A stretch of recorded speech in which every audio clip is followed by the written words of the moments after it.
Բարև ձեզ Armenpress-ի հարգելի հետևորդներ։ Հարկ վճարողի օրվա առիթով մեկնարկած ոդքասթային շարքի շրջանակում այս անգամ կառադառնանք արդարադատության ոլորտում իրականացվող ծրագրերին ու արդյունքներին։ Մեր հյուրը արդարադատության նախարար Սրփուհի Գալյանն է։ Տիկին Գալյան, շնորհակալ եմ մեր հրավերն ընդունելու համար։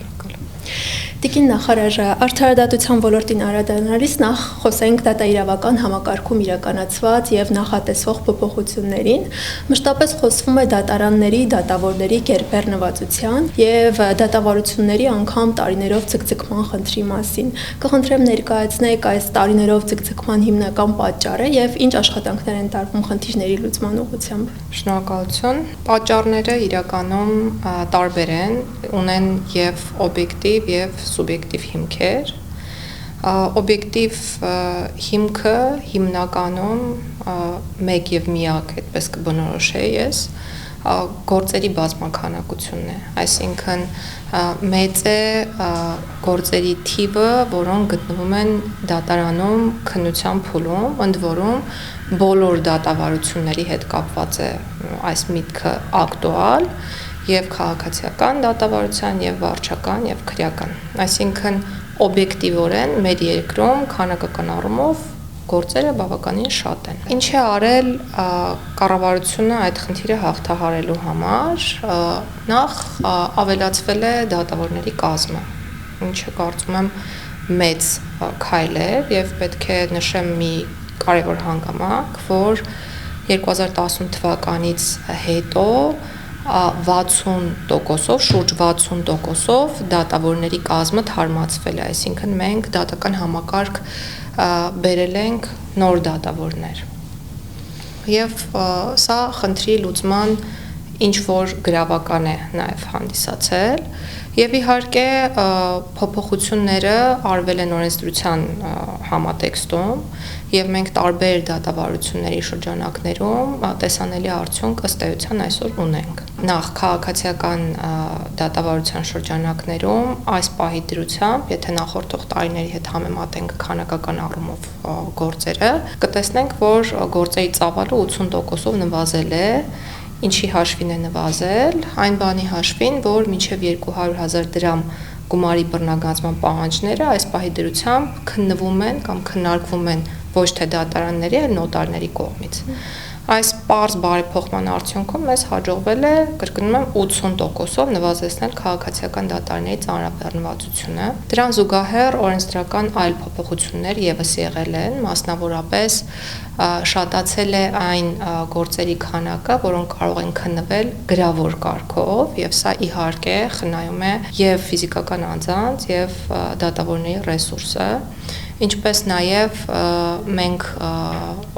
զարգ ենք տվել վեճերի լուծման այլընտրանքային մեխանիզմների զարգացմանը, մեր երկրում այլևս կա հաշտարարների ինստիտուտը, որը կարծում եմ այս տարվանից մոտակա ամիսներից սկսած պետք է որ ավելի մեծ թափով գործի, քանի որ ցանկանում ենք նախատեսել պարտադիր հաշտարարության ինստիտուտը ընտանեկան վեճերով եւ կարծում եմ, որ մոտ ապագայում վեճերի բովանդակությունը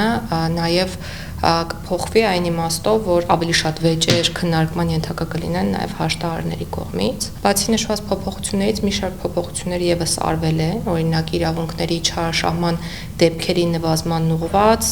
սանկցիաների ցանկն է ընդլայնվել եւ նախատեսվել է հնարավորություն, որ դատականիստերի դահլիճից դուրս կարող է դատարանը սանկցիա կիրառել, երբ առնչվում է իրավունքի չարաշահման դեպքի, օրինակ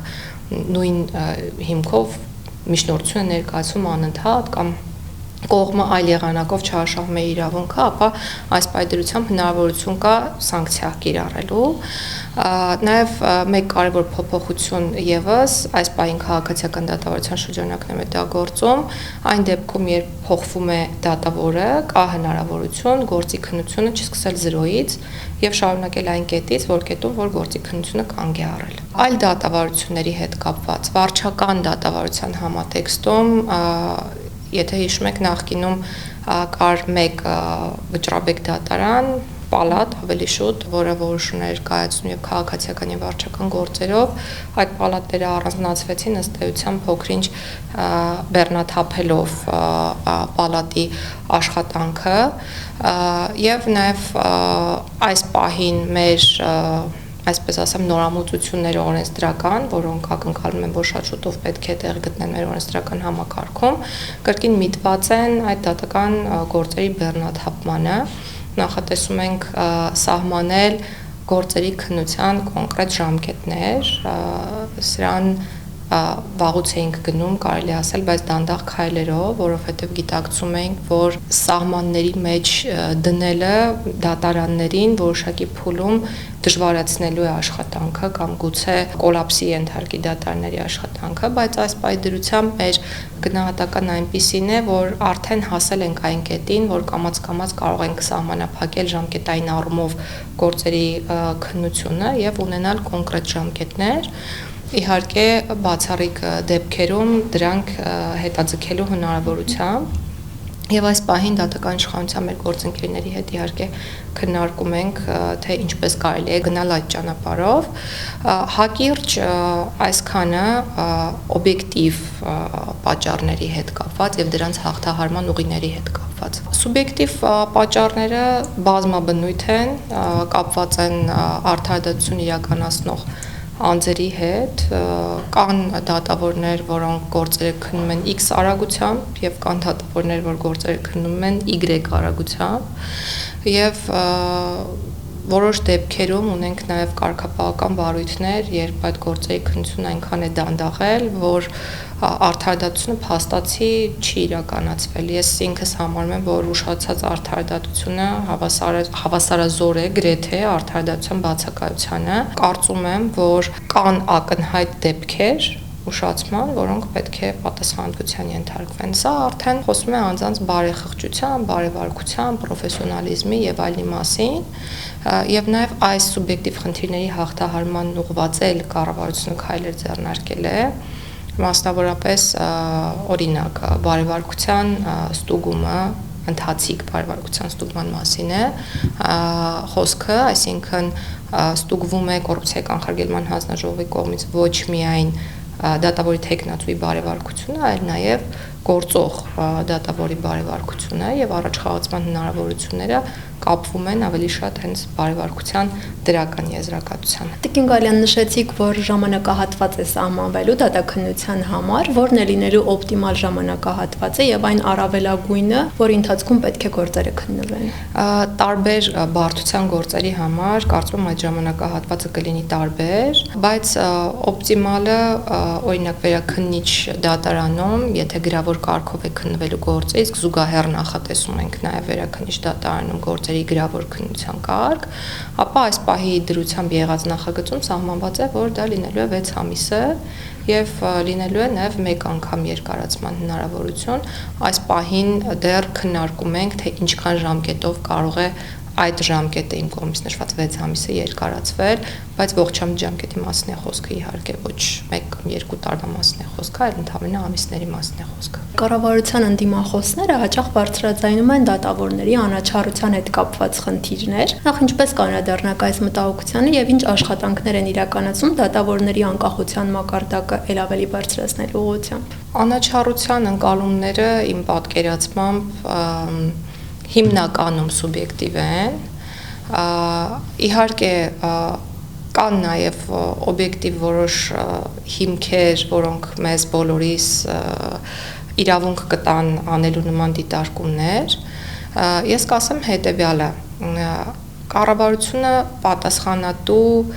չէ որևէ կոնկրետ գործով դատական ակտի կայացման համար, այսինքն եթե պետությունը որդեգրել է այն ճանապարհը, որ պետք է լինի իրավական պետություն եւ որդեգրել է իշխանությունների տարանջատման սկզբունքը, ապա որևէ կոնկրետ գործով չի կարող եւ չպետք է ազդեցություն ունենա գործի ելքի վրա։ Եթե հանրությունը ունի ակնկալիք, որ յուրաքանչյուր կոնկրետ գործի քննությանը հետամուտ է լինելու կառավարությունը, դա այդպես չի լինելու եւ այդպես չէ, որովհետեւ նման իրավունք ուղղակի չկա։ Եթե հարցը վերաբերում է արդարադատության միասնական չափանիշներ սահմանելուն, ապա այստեղ է, որ կառավարությունը դեր եւ անելիք ունի։ Մենք այս պահին ուսումնասիրում ենք դատական պրակտիկան, ընդ որում բոլոր դատավարությունների շրջանակին է վերաբերում խոսքը եւ փորձում ենք վերհանել այն խնդիրները, որոնք առկա են համակարգում եւ որոնք խոսում են ոչ թե տեղային խնդրի մասին, այլ համընդհանուր խնդիրների մասին, այսինքն խնդիրների, որոնք կարող են տարածվել մի քանի կամ շատ գործերի վրա, եւ այդ ուսումնասիրությունն անելուց հետո իհարկե քաղաքականության մշակումը կգնա այն ուղղությամբ, որ լուծի այս բոլոր խնդիրները։ Շատ ենք քննարկել այս հարցը, որ մեր երկրին անհրաժեշտ է արդարադատության միասնական ստանդարտի սահմանում։ Իհարկե այս հարցում վճռաբեկ դատարանն իր ուրույն տեղ ունի եւ նաեւ ուրույն տեղ ունեն օրենքների մեկնաբանությունները, որոնք բխում են տարբեր իրավիճակներից։ Այս պահին նախարարությունը զբաղված է նաեւ դրանով, կրկնեմ միտքս, մենք ուսումնասիրում ենք պրակտիկան, թե ինչ է տեղի ունենում գործնականում, փորձում ենք բացահայտել, թե խնդիրը որ օղակից է բխում։ Ես մի շեշտադրում եմ այս հանգամանքը, որ արդարադատության իրականացման շղթայում դատարանի խոսքը վերջնականն է, բայց դատարանը միակը չէ։ Այսինքն դա մի շղթա է, որում ներգրաված են իրավապահ մարմինները, քննչական մարմինների դատախազությունը եւ հետո նոր դատարանը, եւ մենք խնդիր ունենք հասկանալու, թե որ օղակում է թաքնված հիմնական խնդիրը, խնդիր ունենք վերլուծելու այդ հանգամանքները եւ առաջարկել լուծումներ։ Այս պահին մեր առաջարկած լուծումները, որոնց մասին ես խոսեցի, նաեւ բխում են մեր կողմից բացահայտված խնդիրներից։ Այսինքն ամեն ինչի հիմքում օրենսդրական նորամուծության մասնավորապես պետք է սոցիալական անհրաժեշտություն անկած լինի եւ մենք ժամանակի հետ համընթաց փորձում ենք այդ անհրաժեշտությունը բացահայտել եւ համարել հաստատված ու նոր հանդես գալ առաջարկներով։ Մի կարևոր դիտարկում եւս ինչ է անում կառավարությունը անկախության երաշխիքի, ապահովման համատեքստում։ Ես այսպես եմ մտածում եւ նաեւ կառավարության քաղաքականությունն է գնացել այդ ուղղությամբ։ Դատավորների ինքնուրույնության ապահովման համար պետք է զերծ մնալ որոշակի կամ որևէ, եթե ավելի ճիշտ լինեմ, միջամտությունից եւ պետք է ստեղծել դատավորների ապահով աշխատանքի պայմաններ։ Բոլոր ապահովության տեսակների մասին եմ խոսում, այդ թվում նաեւ սոցիալական ապահովության եւ այս առումով դատավորների աշխատավարձը 50-ից 70%-ով իրականում բարձրացվել է եւ սա արվել է նվազեցնելու համար հնարավոր կոռուպցիոն ռիսկերը, ապահովելու համար ավելի լավ միջավայր մեր դատավորների պարագայում, որպեսզի նրանք կարողանան իրենց գործունեությունը ծավալել եւ սա կարծում եմ որ շատ կարեւոր եւ գնահատելի քայլ է, որ կառավարությունը արել է եւ նաեւ այդ բարեվարկության համակարգի ներդրումը եւ բարեվարկության ստուգման ընթացակարգերի սահմանումը եւս մի երաշխիք է, որպեսզի դատավորները կարողանան գործել ըստ էության անկախ։ Մենք գնացել ենք այդ ճանապարհով, մենք ձևավորել ենք մարմիններ,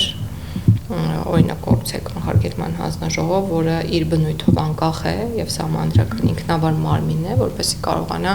պատասխանել այս կամ այն հարցերին։ Տիկին նախարար, վարչապետը ազգային ժողովում հայտարարեց, որ դեռևս չեք հասել այն կետին, որ արդարադատությունը նշանակի արդարություն։ Նախ ինչու դեռ չեք հասել այս կետին եւ ինչ աշխատանքներ են իրականացվում առավելագույն մոտ ժամանակահատվածում դրան հասնելու ուղղությամբ։ Ես խոսեցի արդարադատության ստանդարտի կամ միասնական չափանիշների սահմանման անհրաժեշտության մասին, շեշտադրելով, որ այս հարցում մեծ է նաեւ վճռաբեկ դատարանի դերը։ Ես կարծում եմ, որ ապագան պետք է գնա այն ուղղությամբ, որ մենք մեր պետությունում տարբեր տեսակի գործերի համար ունենանք այդ միասնական չափանիշները, որոնցից շեղվել այսպես ասեմ, հնարավոր չի լինի կամ եթե լինի ապա շեղվելու պարագայում պետք է հակազդեցություն լինի, այսինքն պատասխանատվության միջոցներ պետք է կիրառվեն համապատասխան անձանց նկատմամբ։ Արդարադատությունը այսօր իրականացվում է մեր երկրում, այլ հարց է, որ արդարության այդ պահանջը հասարակության չի բավարարվում։ Այո, գուցեև չենք հասել այդ կետին, կփորձենք իհարկե ապագայում հասնել, բայց միշտ արդարության վերաբերյալ ընկալումները նաև մարդկանց շրջանում տարբեր են Եվ հաշվի առնելով այն, որ կոնկրետ գործերի քննության ընթացքում կան երկու կողմեր, միշտ էլ որևէ մեկի օգտին ակտի կայացումը մյուսի մոտ առաջացնելու է անարդարության զգացում։ Սա կոնկրետ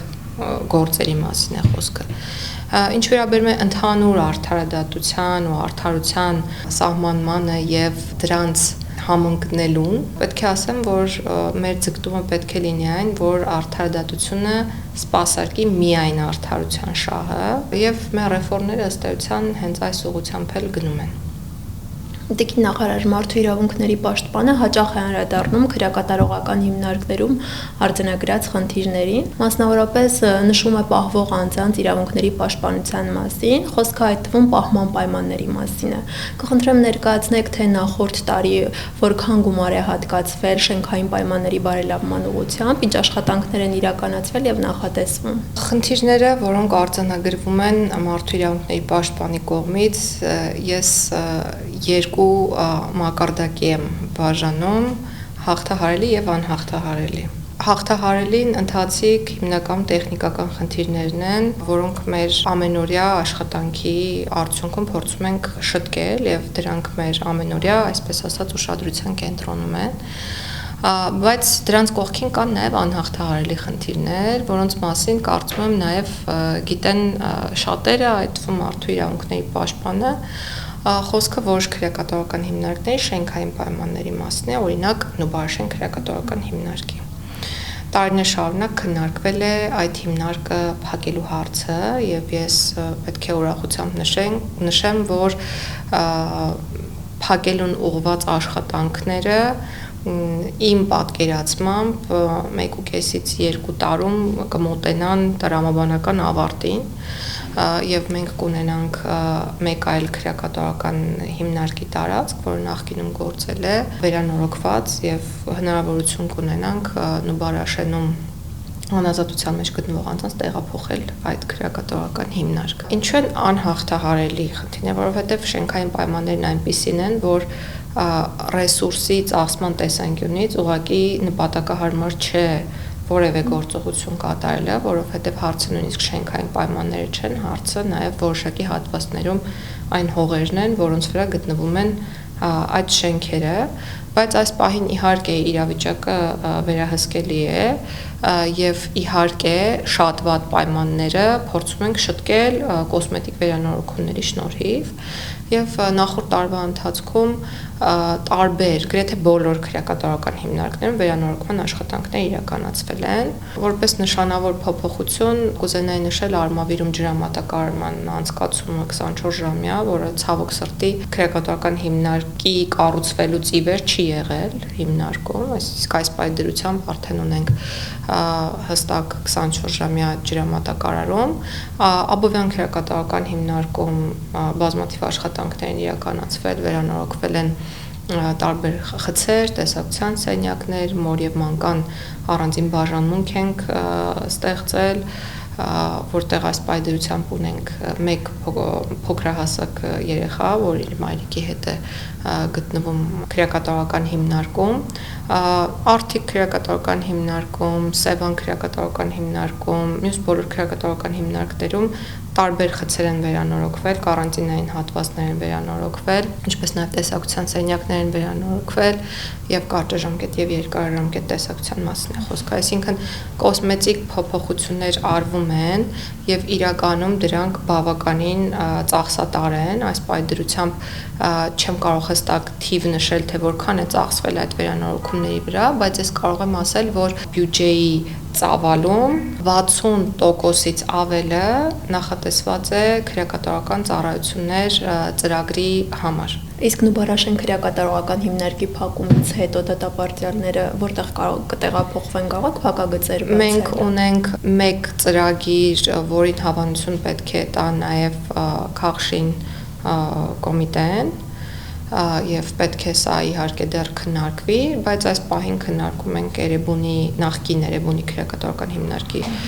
տարածքի վերակառուցման վերանորոգման հարցը Եվ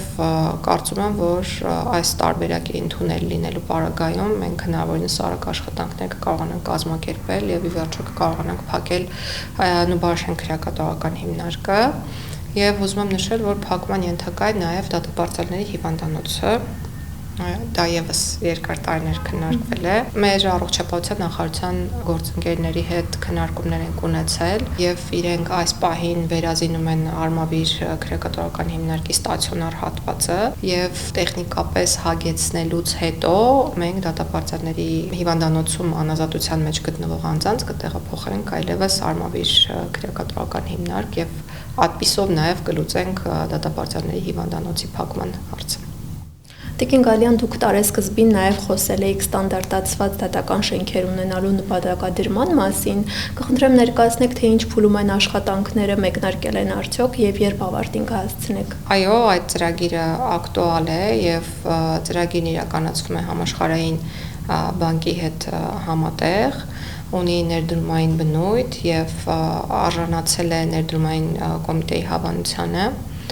Այս պահի դրությամբ համաշխարհային բանկի հետ համաձայնեցնում ենք այն կոմպոնենտները, որոնք պետք է ծրագիրը ունենա, մասնավորապես ծրագիրը ենթադրում է, որ դատական բոլոր շենքերը պետք է քարտեզագրվեն, պետք է որոշվեն այն ստանդարտները, իհարկե միջազգային լավագույն փորձի հաշվառմամբ, որոնց պետք է բավարարեն դատարանների շենքերը, եւ ծրագրի կոմպոնենտներից է նաեւ դատարանների շենքերի վերանորոգումը եւ իհարկե նաեւ նոր դատարանի կամ դատարանների կառուցումը։ Ես կարծում եմ, որ մենք ամեն ինչ կանենք, որպեսզի համաձայնեցումները բոլոր հնարավոր ունենանք մինչև 2026 թվականի սկիզբը եւ 2026 թվականից այլևս ծրագիրը կմեկնարկի։ Տիկին նախարար, պետական բյուջեն գոյանում է նաեւ հարկերից, որտեղից հատկացումներ են արվում տարբեր ոլորտներում բարեփոխումների իրականացման համար։ Ձեր նախարարությանը տարեսկզբին պետբյուջեից հատկացվել է 23.8 միլիարդ դրամ։ Այդ գումարի որքան հատվածն է, այսպես ասած, ետ վերադարձվում քաղաքացիներին տարբեր ծրագրերի միջոցով եւ նաեւ արդարադատության ոլորտում այլ ինչ կարևորագույն ծրագրեր են իրականացվում, որոնց մեր զրույցի ընթացքում անդրադարձ չկատարեցինք։ Շնորհակալություն։ Ես կցանկանայի խոսել սպառման ուղղությունների մասին։ Նախ առաջինը արդեն նշեցի, առյուծի բաժինը ընկնում է քրեակատարական ծառայությանը, ձեր կողմից նշված գումարի 23.8 միլիարդի ավելի քան 60%-ը։ Հետո հարկադիր կատարման ծառայության բաժինն է բավականին մեծ այդ գումարի համատեքստում։ Մենք ունենք հանրային պաշտպանի գրասենյակը, որը եւս ֆինանսավորվում է պետական միջոցների հաշվին եւ հանրային պաշտպանի ծառայություններից օգտվում են մեր անվճարունակ քաղաքացիներ, որպեսզի իրականացնեն իրենց դատական պաշտպանության իրավունքը եւ նաեւ գումարի որոշակի հատված պահվում է պաշտոնական թարգմանությունների իրականացման համար, որովհետեւ մենք ունենք թարգմանչական պոակ արդարադատության նախարարության ենթակայության տակ գործում է նաեւ արդարադատության ակադեմիա պոակը, որտեղ իրենց մասնագիտական պատրաստումն ու վերապատրաստումն են անցնում դատաիրավական համակարգի ներկայացուցիչները եւ այս մասով եւս միջոցներ են հատկացվում պետական բյուջեին, որպեսզի այդ ամենը կազմակերպվի եւ մյուս հիմնական ծախսային ուղղությունը քաղաքացիական կառուցության ակտերի գրանցման մարմինների լիազորությունների պատվիրակման արդյունքում պետական բյուջեից դեպի համայնք գնացող միջոցներն են։ Եթե խոսենք, թե ինչ օգուտ են ստանում քաղաքացիները այս ամենից, ասեմ հետեւյալը, որ արդարադատության նախարարությունը ոչ միայն սպառող է, այլ նաև եկամուտ հավաքագրող է որոշակի ուղղություններով, խոսքը նոտարական ծառայությունների մասին է, պետական դուրքերի մասին է, որոնք վճարվում են արդարադատության նախարարության կողմից մատուցվող ծառայությունների դիմաց,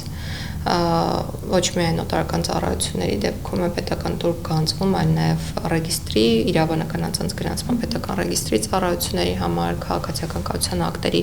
գրանցումների համար է պետական դուրք